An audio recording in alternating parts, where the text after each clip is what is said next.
4월 넷째 주 예배를 시작하겠습니다. 사도신경으로 먼저 신앙 고백하겠습니다. 성령이여 내 영혼을 충만케 하소서. 내 속에 강물이 넘쳐나게. 성령이여 내 영혼을 충만케 하소서. 내 속에 강물이 넘쳐나게. 오 성령 하나님, 날 다시 새롭게 하소서.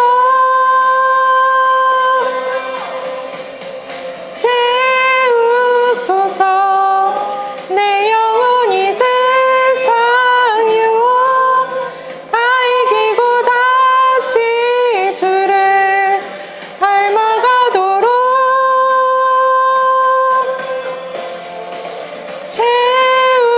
채우소서. 내 영혼이 세상 유혹 다 이기고 오직 주만 나타내도록.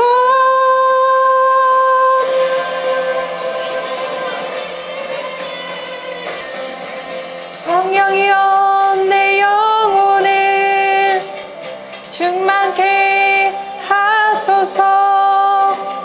내 속에 강물이 넘쳐나게. 성령이여 내 영혼을 충만케 하소서.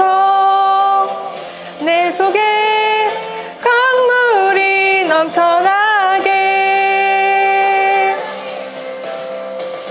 오 성령 하나님, 날 다시 새롭게. 오 성령 하나님, 날 다시 새롭게 하소서.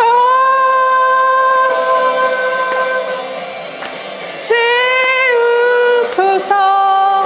내 영혼이 세상 유혹 다 이기고 다시 주를 닮아가도록.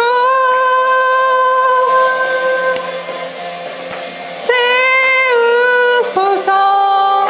내 영혼이 세상 유혹 다 이기고 오직 주만 나타내도록.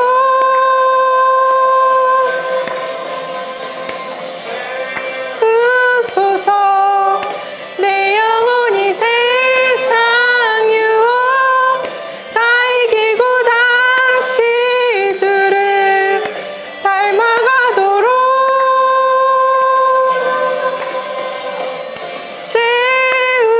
채우소서. 내 영혼이 세상 유혹 다 이기고 오직 주만 나타내도록.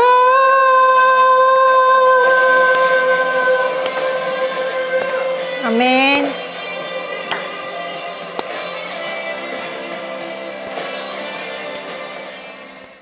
참 좋으신 하나님 아버지, 죄로 인해 죽을 수밖에 없는 저희를 구원해 주셔서 감사합니다.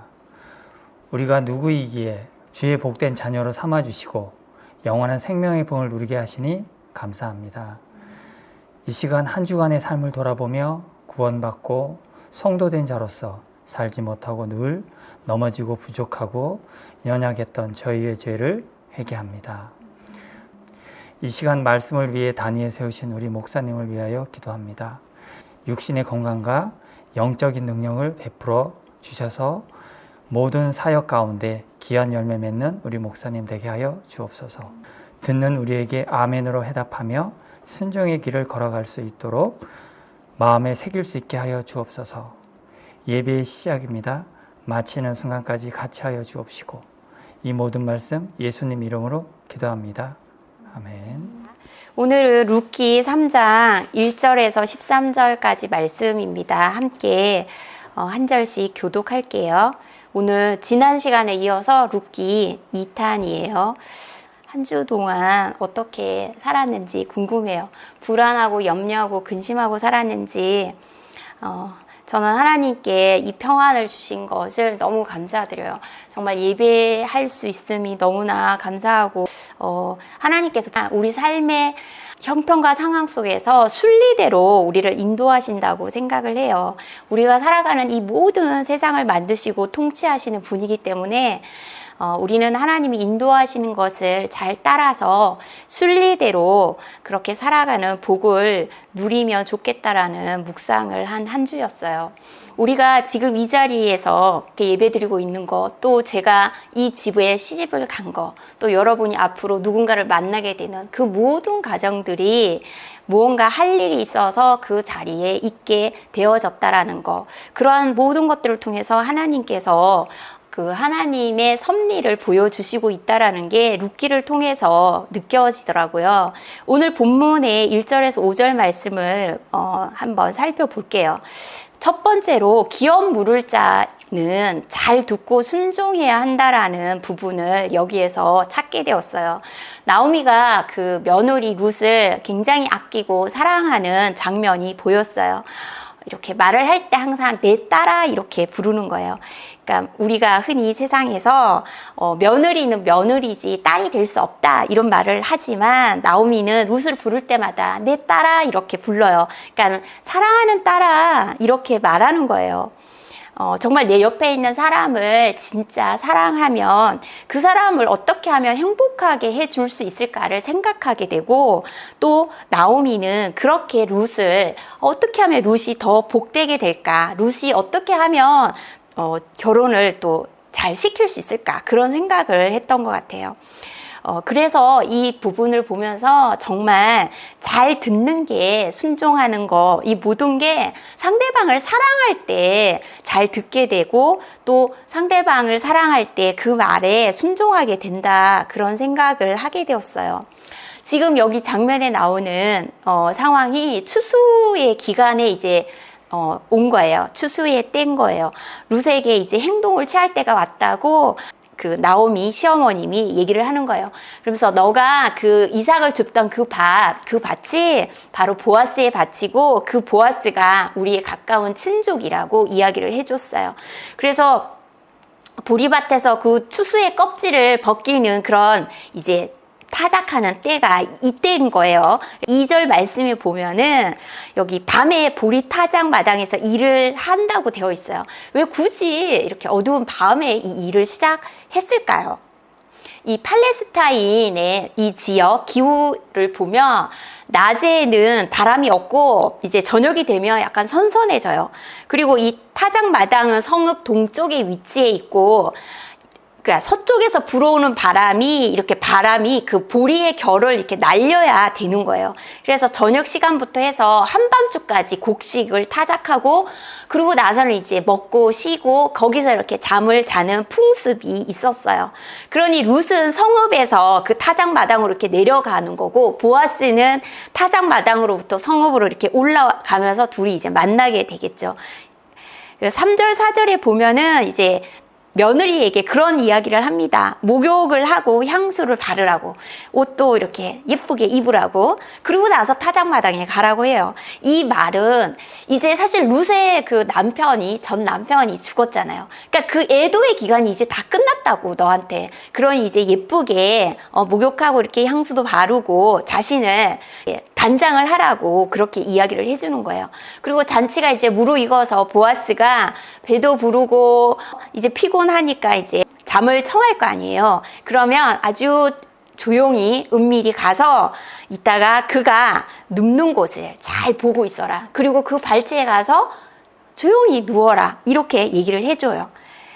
이 발치라는 게 그러니까 누우면 이 발이 있는 그 자리, 그 끝을 말하는 거죠. 그러니 이게 어떻게 보면 룻이 내가 이제 보아스 당신에게 종속되겠습니다 라는 그런 의미인 거예요. 발치에 누우라라고 한 것이.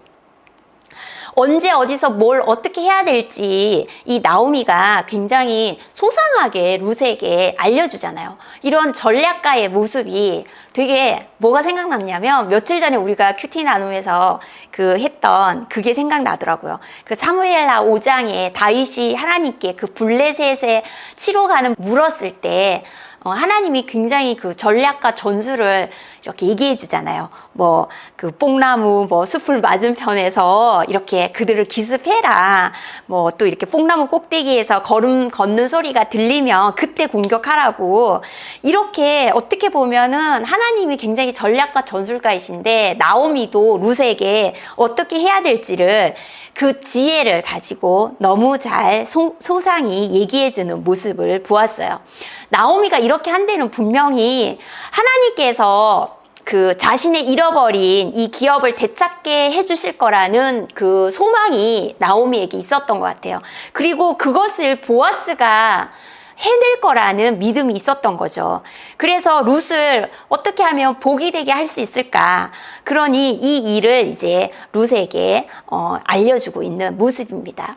룻은 시어머니가 자기를 위해서 이렇게 말씀하고 있다라는 거를 마음으로 느끼고 있었어요. 이 마음이 보이지 않지만 다 느껴지잖아요. 보아스한테 가서 이렇게 발치에 누우라고 이렇게 하는 이게 사실 어떻게 생각하면 굉장히 이상한 말이잖아요. 그리고 만약에 룻이 저는 못해요 어머니 어떻게 그렇게 해요 라고 하면 이 일이 그 뒤에 어떠한 역사들이 이루어지지 않았을 텐데 이 어머니의 말을 믿고 그대로 따른다라고 나와요. 이 부분을 보면 룻이 그 2장 16절에 고백을 이렇게 하잖아요. 어머님이 하나님이 나의 하나님이라고. 그래서 하나님의 말씀대로 이 나오미의 말을, 시어머니 말을 그대로 받고 있는 거예요. 그러니 그 하나님의 말씀으로 받으니 룻이 그것에 대해서 뭐라고 어떤 대꾸를 달 것이 없죠. 그대로 순종합니다. 자기가 분명히 원함이 있을 텐데 그냥 자기의 생각이나 그런 것들을 포기하고 하나님이 원함대로 내 삶에 이루어지기를 원합니다 라는 마음으로 시어머니의 말을 순종하는 룻의 모습입니다. 룻은 보아스가 잘 먹고 이제 배도 부르고 기분이 너무 좋아서 그 이제 잠자리를 청하러 살며시 들어갔을 때 룻이 가만히 보고 있다가 비밀스럽게 그곳에 가요. 이 때를 딱 맞춰서 하는 거 이게 참 지혜인 것 같아요. 인생에서 타이밍이 얼마나 중요합니까? 곧바로 만약에 룻이 보아스를 곧바로 찾아가서 그 단도직입적으로 막 이렇게 자기가 그 부분을 딱 얘기를 해서 하면 굉장히 보아스도 당황스러울 수 있잖아요. 그런데 이렇게 하면서 그 상대도 뭔가 원하는 게 있으니까 서로 그 시간을 이렇게 맞추어 갈 수 있도록 그 보아스에게 그에게 어떤 시간적 여유를 주고 있는 거죠. 이번에 우리가 수련회를 구상하고 이렇게 준비하면서 이 부분이 좀 적용이 되어졌어요. 사실 우리가 이제 데리고 가고 싶은 전도 대상자의 마음을 약간 노엽게 한 부분이 있잖아요. 우리가 다 말을 이렇게 하지 않고 행했기 때문에 이렇게 밀어붙인 부분이 있잖아요. 얼마나 그 마음이 당황스러워요. 그러면서 이게 우리 모두에게는 어떤 영혼을 바라보면서 하나님께서 어떻게 하실까 또 기도하고 또 마음 졸이고 뭐 여러 가지 우리에게 배움을 주는 시간이었던 것 같아요. 그 전도 대상자에게도 뭔가 예배를 이렇게 진행한다는 것을 이제 알게 되었으니까 오히려 어떻게 보면 지금이 잘된 또 일인지도 몰라요. 그러면 그가 스스로 생각하고 이제 결정할 수 있잖아요. 그러면 좀 더 인격적으로 우리가 관계할 수 있잖아요. 그리고 만약에 그것을 받아들이게 된다면 정말 더 적극적으로 우리가 예배할 수 있잖아요. 그래서 그 다음부터의 것을 다 주님 손에 이제 맡겨드릴 수 있으니 굉장히 이 일을 통해서도 우리의 마음 가운데 많이 배움이 있는 그런 생각이 들었어요. 두 번째로 이 말씀을 보면서 7절에서 10절까지의 말씀을 대할 때 뭔가 그 기업 물을 자에게는 이 인애의 마음이 필요하다, 그런 생각을 하게 되었어요. 인애라는 게 자비와 사랑을 말해요. 그러니까 여기에 보면 10절에 따라 여호와께서 내게 복 주시기를 원하노라. 너가 가난하건 부하건 젊은 자를 따르지 아니하였으니 너가 베푼 인애가 처음보다 나중이 더하도다. 이렇게 보아스가 룻을 칭찬하는 말을 합니다. 여기에 이 인애에 대해서 살펴봤어요. 인애가 그 히브리어 말로는 헤세드라는 말이에요. 그러니까 영어로 카인네스죠. 친절하다라는 뜻이잖아요. 그러니까 어진 마음으로 남을 사랑하는 그런 마음을 말하고 있어요. 여기 이제 성경 안에서 보면 자비, 인자, 긍휼, 은혜 이런 여러 가지 단어로 인애를 사용하고 있어요. 그런데 특별히 이 단어가 하나님에 관해 사용할 때는 그의 백성들에 대한 언약, 하나님이 그 백성을 영원히 사랑한다라는 그 언약에 기초한 인애, 그 사랑이에요. 그러니 변하지 않는, 우리를 향한 그 변하지 않는 사랑을 표현할 때 이 인애, 이 헤세드, 이것을 사용합니다. 그래서 내가 베푼 인애가 처음보다 나중이 더하다라고 이렇게 한 게, 처음에 인애는 뭐고 나중 인애는 뭘까 궁금하잖아요.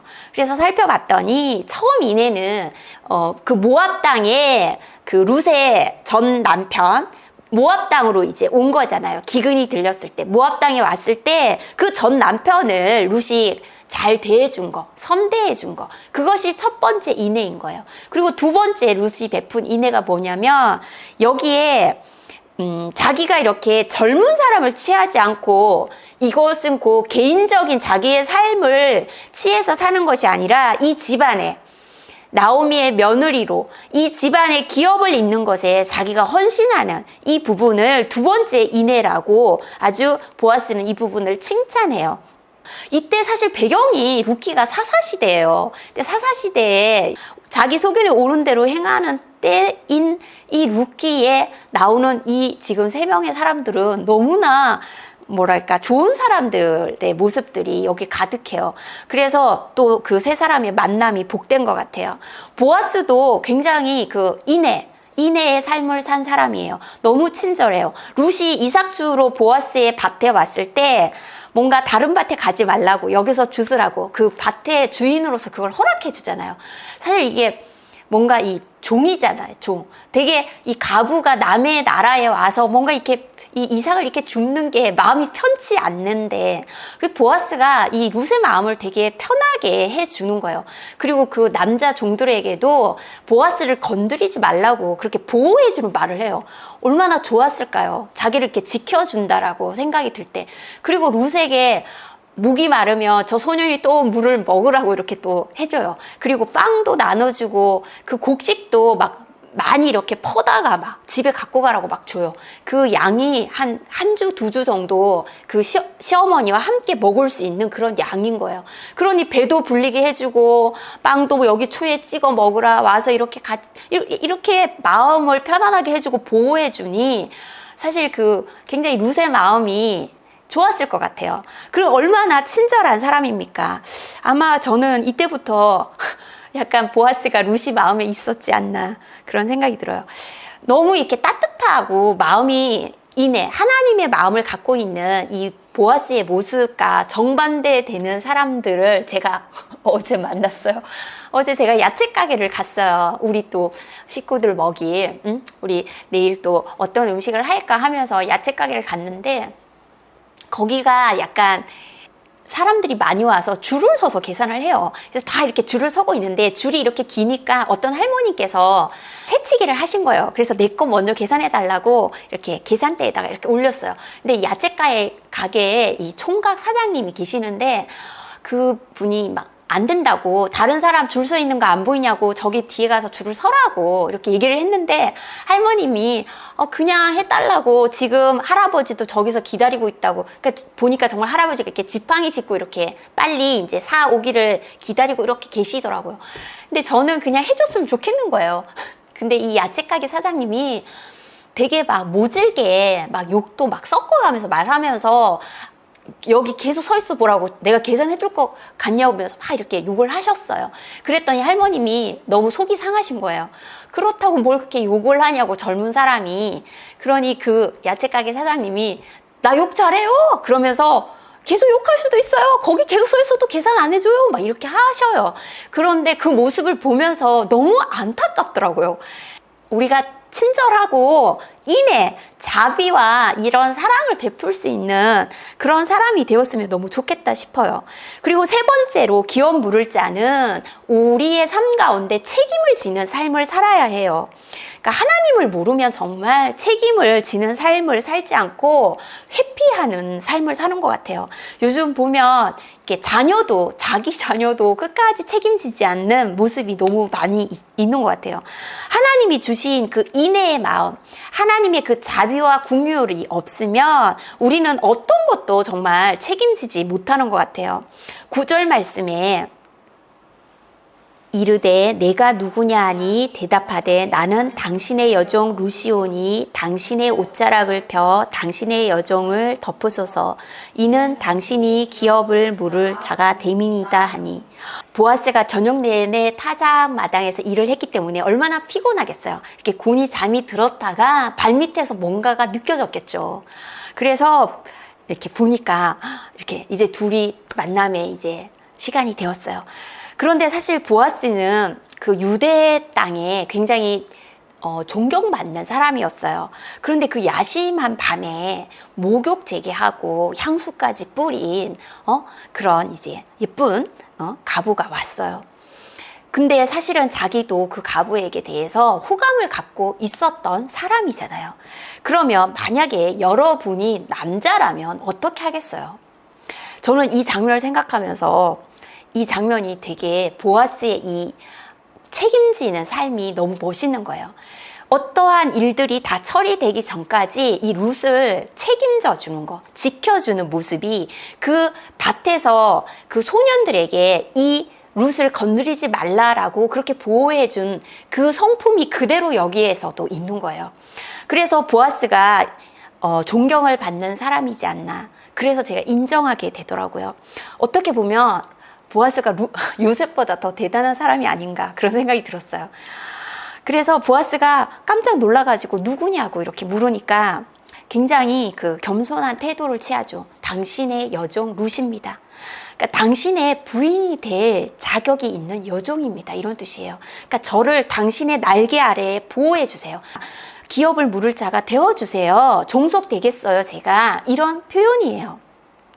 하나님이 그러니까 우리를 보호하실 때 그 날개로 우리를 덮어주신다 이런 표현들이 있잖아요.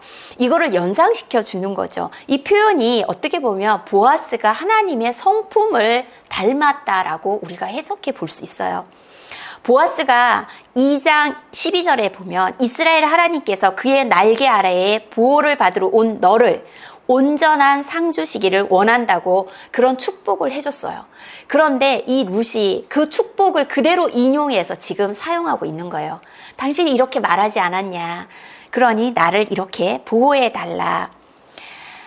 대체로 이렇게 남녀 관계에서 보면은 남자가 조금 더 이렇게 리더하는 장면들이 있잖아요. 근데 오늘 이 프로포즈는 룻이 먼저 해요. 그런데 룻이 지혜로워요. 성급하고 저돌적으로 그런 게 아니라 아주 조용하고 은밀하게 발치해서 기다리고 있다가 그가 인기척을 느끼고 깨어났을 때까지 기다리는 거예요. 그래서 룻이 집안의 기업을 무르는 자가 되기 위해서 이 수치를 각오하고 그 발치에 이불을 들고 이렇게 있는 거죠. 이 진짜 쉬운 일이 아닌 게 이때 당시 사실 여자의 또 이 과부에 대해서 굉장히 그 사람 취급하지 않는 무시하는 이러한 때예요. 그리고 이스라엘에서 또는 뭐 이렇게 행음하는 자 이렇게 만약에 비춰지면은 규례가 돌로 쳐 죽이는 게 있었어요. 그러니 룻은 사실은 목숨을 걸고 이렇게 하는 거예요. 시어머니의 그 말에 순종하는 거예요. 그러니까 나의 시어머님이 하나님이 나의 하나님이다. 그만큼의 무게를 짐고 그가 순종한 거예요. 자기를 내어드린 거예요. 룻이 기업을 잇기 위해서 그 간절한 소망을 담아서 용기를 낸 거죠. 나오미는 룻이 그 보아스의 발치 이불 안에 들어가는 게 룻이 할 수 있는 최선이라고 믿었던 거예요. 그래서 그 영어 속담까지는 아니지만 그냥 흔히 선생님들이 학생들에게 그 말을 많이 한대요. Do your best and God will do the rest. 너가 최선을 다해라. 그러면 나머지는 하나님이 하실 것이다. 그러니까 이 룻이 나오미가 둘이서 할 수 있는 최선의 방법이 이거였던 거예요. 사람들의 눈에 띄지 않게 그 발치에 가 있어라. 그러면 그 다음은 너가 할 일을 하게 할 거야. 그가 너에게 말해줄 거야. 이렇게 이 일을 진행시킨 거죠.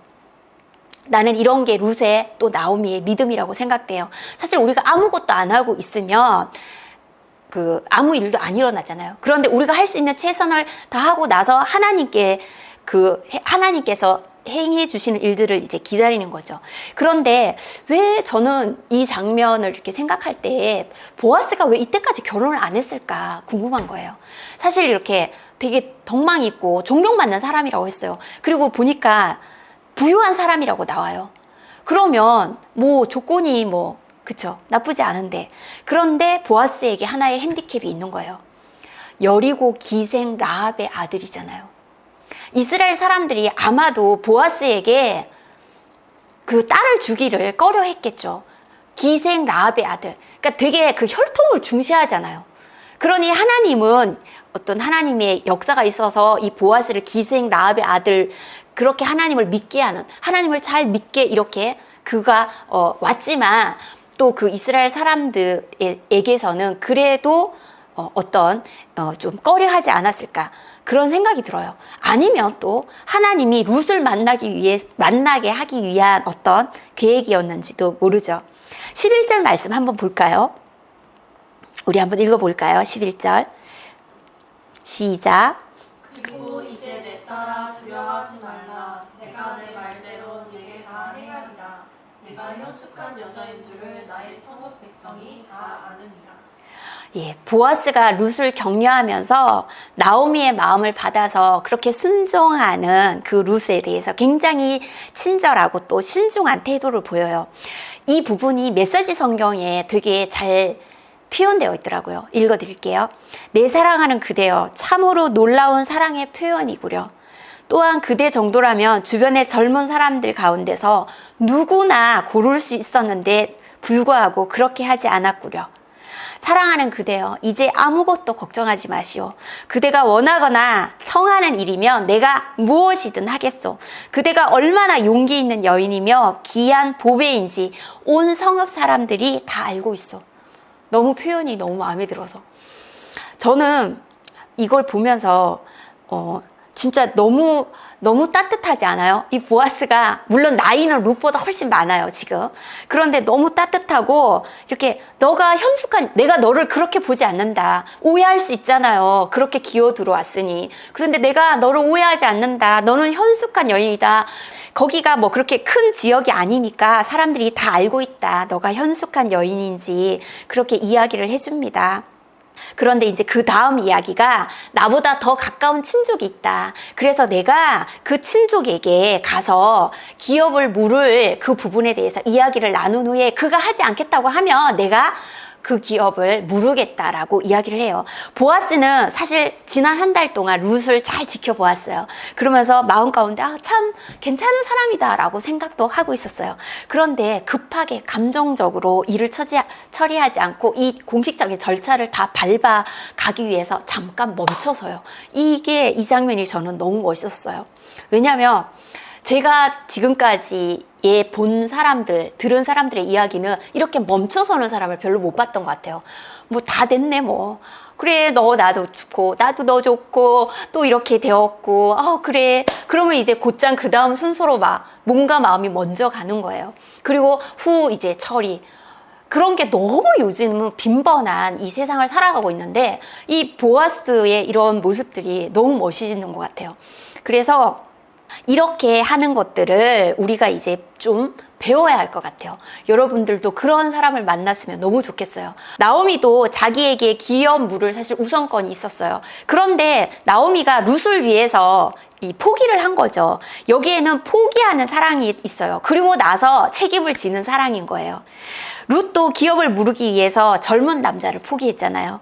나오미는 룻을 위해서 또 룻은 나오미를 위해서 서로가 그렇게 사랑과 자비의 마음으로 연합이 된 결과가 이루어진 것 같아요. 보아스와 결혼이 성사되는 것이 이들이 다 연합되어서 자기의 원함이나 자기의 삶을 취하려고 하지 않고 하나님의 기업이 되겠습니다. 그분의 뜻이 나를 통해 이루어지게 하겠습니다. 라고 했을 때 이러한 일들이 일어난 거예요. 보아스가 사실 이 기업을 무르기까지는 자기도 그 땅값을 치러줘야 되잖아요. 그렇게 자기 것도 포기하면서 그것을 다 처리해주고 나서 룻을 얻게 되는 거예요. 그 통로가 되겠다고 자기 것을 내놓는 거. 그러니 하나님이 그를 통해서 또 일을 해나가십니다. 나오미, 룻, 보아스 이 모두 세 사람이 자기 중심적인 선택을 하지 않아요. 내가 왜 하면 이 일은 이루어지지 않아요. 셋 다 정말 이타의 것, 대의의 것을 향해서 나아갔기 때문에 이들 셋 다 행복해질 수 있었어요. 이렇게 기름 무르는 자의 삶은 정말 책임을 지는 삶. 너무 멋있습니다. 자, 이제 말씀을 정리해 보려고 합니다. 기업 물을 자의 삶은 잘 듣고 순종하는 거. 그리고 그 인애의 마음, 사랑과 자비의 마음을 갖는 거. 그리고 책임지는 삶을 살아야 한다라는 거. 이 세 가지 중에 어느 것 하나도 빠져서는 안 된다는 생각이 들어요. 우리는 정말 기업 물을 책임이 있습니다. 내가 원하는 삶이 아니라 그분이 나를 통해 기업을 낳고자 하시는 그 삶을 받는 거예요. 이렇게 우리 집안에도 이렇게 이국 땅에서 온 며느리가 있어요.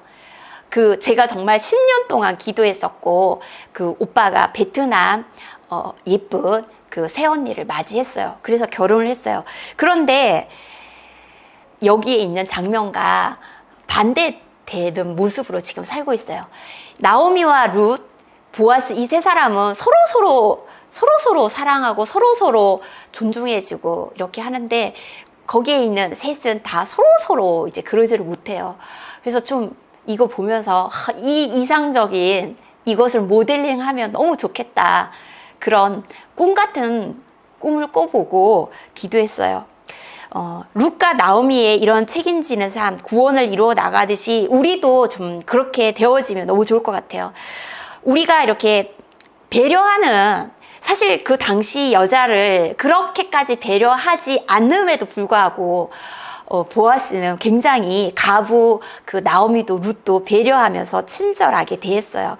우리가 이렇게 외국에서 우리나라에 지금 온 많은 일을 하기 위해서 또는 결혼을 통해서 온 많은 사람들이 있어요.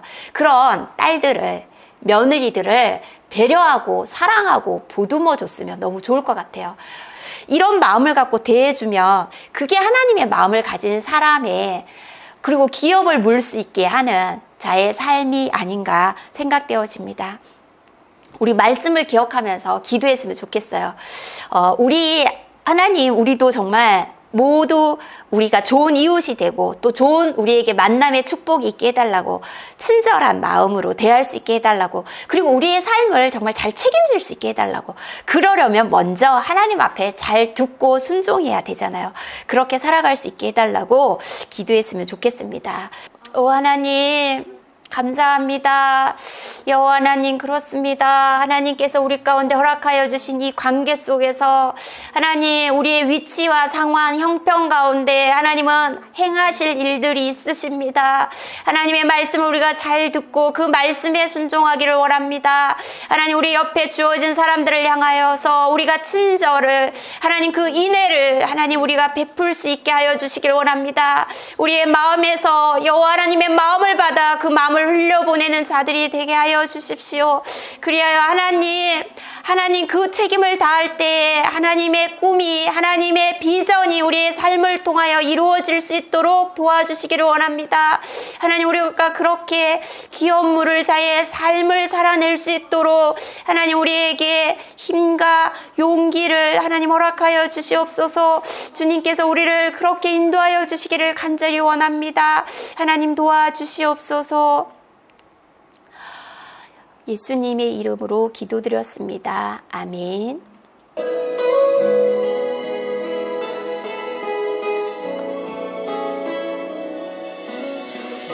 들고 찬양합니다. 다시 오실 왕 여호와께 오직 주만이 나를